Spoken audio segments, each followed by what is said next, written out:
and welcome back to my channel. If you're new here, my name is Melissa, and today we are chatting about the 10 books that I want to read before the end of the year. I'm sure you've seen this trend, the 10 before the end. So I decided I wanted to participate, even though I'm typically not a TBR reader, but I selected 10 books that I think are super realistic for me to read before the end of the year. 10 books within 2 months is kind of tight for me, kind of depends on what's happening that month. Typically in December, I'll probably read a little bit less because I'll be out and about doing things, but we'll see. I think what I selected is reasonable, so let's go through them. Okay, you're probably gonna laugh at me because my first choice is definitely the least realistic of them all, but for some reason, this book is really calling my name. And that's Catabasis. So if there is one book on the list that I don't read, it's this book, mainly because of how long it is. I don't even know what this book is about. I know it's a fantasy book. This author, R.F. Kuang, is the author that wrote Babel. Obviously, an insanely popular book. And I've been seeing people talk about this one. So it is really calling my name. I'll give you a little bit about it. This all-new dark academia fantasy from R.F. Kuang, the #1 New York Times bestselling author of Babel and Yellowface, in which two graduate students must put aside their rivalry and journey to hell to save their professor's soul, perhaps at the cost of their own. This is not the typical book that I read. I'm not a big fantasy reader at all, but I don't know. For some reason, I really want to read this book, so we'll see if I get to it. All right, next up, I'm gonna pull up two of them because you'll see why. I want to read Charlotte McConaghy's other two books. So last month I read Wild Dark Shore and I really, really loved it. So now I want to read her two other books, which are Migrations and Once There Were Wolves. Migrations is her oldest book, I believe. And then Once There Were Wolves, I think came out last year. Everyone was talking about it. Everyone loved it. So I really, really want to read both of these books. Her books tie in nature in such an interesting way. At least Wild Dark Shore, like there's such a huge nature element, but it's twisty and turny.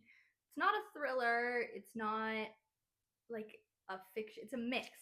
It's the perfect mix of genre. I personally really, really loved it. Both of these books are about 250 pages long, so they will be quick reads, I think. So that's why they're on the list, because I think I'll be able to get through them quickly, but I also think I will really love them. So we'll see. I do plan on reading these two first, so I'm feeling confident. All right, next, I have two thrillers, and these are both shorter thrillers. Similar to the other two, I believe they're about 250 pages long, so they should be quick, I think. The first one is The Storm by Rachel Hawkins. This book actually doesn't come out until January. Typically, I would wait a little bit longer to read a book closer to its pub date, but I really enjoy Rachel Hawkins' thriller books. I find them to be really, really fast-paced, twisty, turny, quick reads. So I'm confident I'll be able to get through this one pretty quickly and still enjoy it. And that's kind of the main thing here is I want to be able to get through the books fast, but enjoy them at the same time. I mean, Catabasis, I don't know what's on there, but I don't know what we're going to do with that one. But this one, I think will be really great. A little bit about it. As summer blazes and another hurricane churns toward the coast, Geneva realizes some people are just as dangerous as the storms that shape this town. And Lo's secrets may prove the most explosive of all. No one in her path will ever be the same. I think this one will be very, very fast paced, and I think it'll hook you from the beginning. So I will let you know how I liked it, but I'm very confident about that one. Next up, we have Marissa Cashino's debut novel, which is Best Offer Wins. First of all, this cover immediately attracts you. This one is very interesting because it's kind of about the competitive housing market, which I think is very realistic in this time, especially in Toronto. It can be so, so difficult to get a home without having to bid on a million of them. So the blurb says an insanely competitive housing market, a desperate buyer on the edge. Marissa Cashino's darkly hilarious debut novel, Best Offer Wins, asks how far would you go for the house of your dreams? I think this will be good. And I like that it says it's laugh out loud funny as well. I love when it's like a thriller mystery that is also humorous. I think that's the perfect mix. So I'm really excited about this one.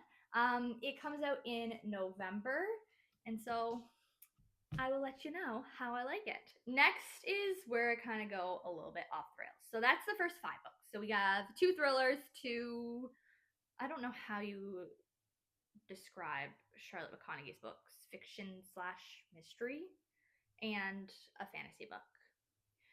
The next 5 books, I picked them because of the season.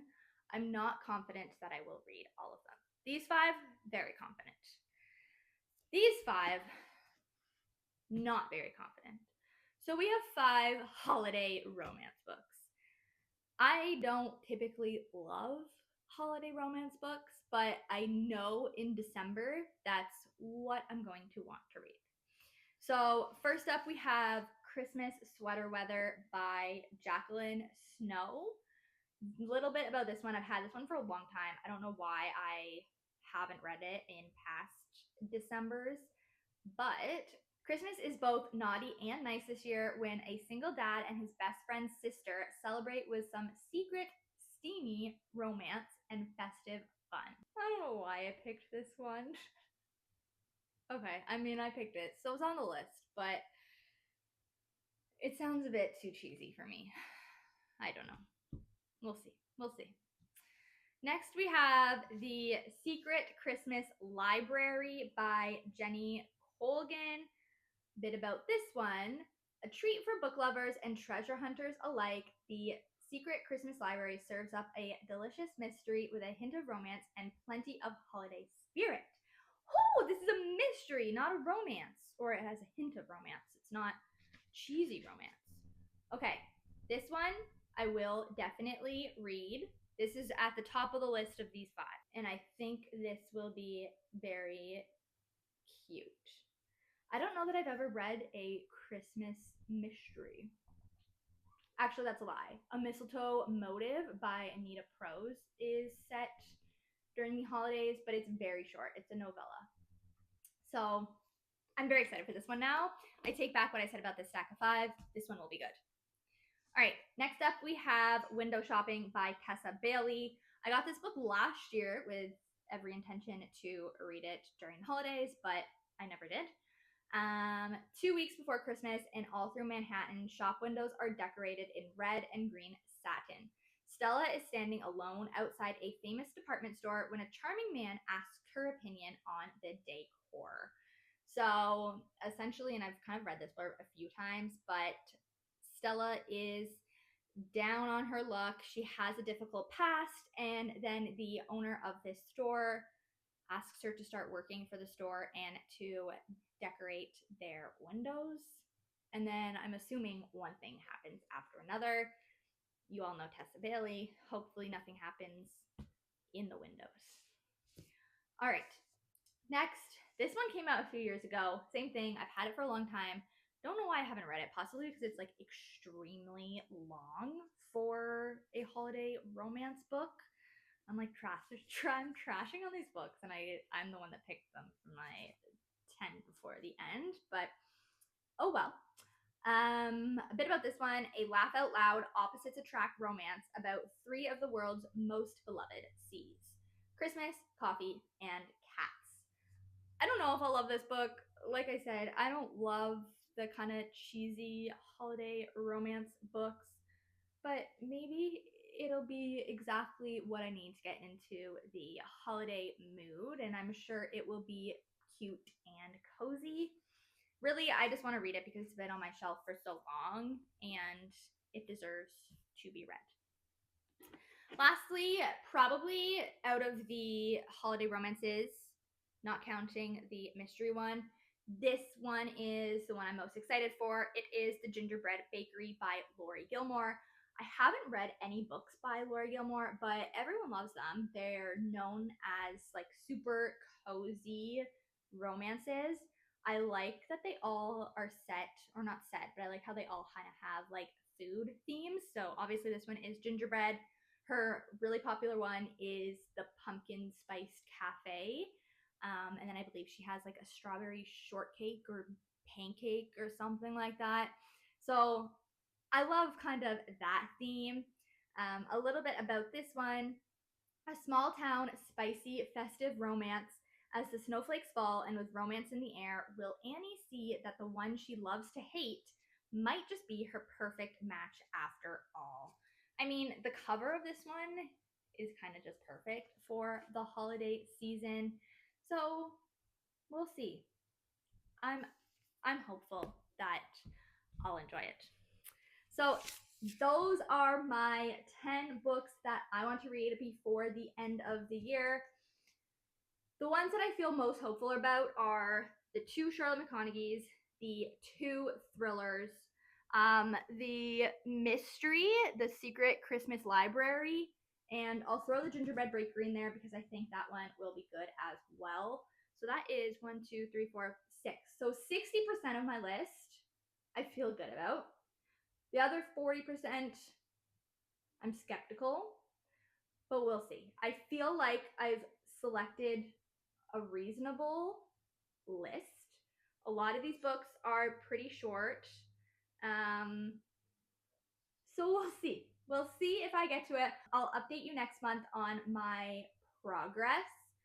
But essentially, if I want to read all 10 of these books, then I'm not reading anything else for the rest of the year. So we'll see. I'm very much a mood reader. It's likely that a book shows up in the mail next week and I throw all of these out the window and start whatever that book is. I don't know. So come back next month to see what kind of progress we make here. Comment down below what 10 books you want to read before the end of the year. Don't forget to like and subscribe and hit that little bell icon so that you're notified about my next video. And I'll see you next month.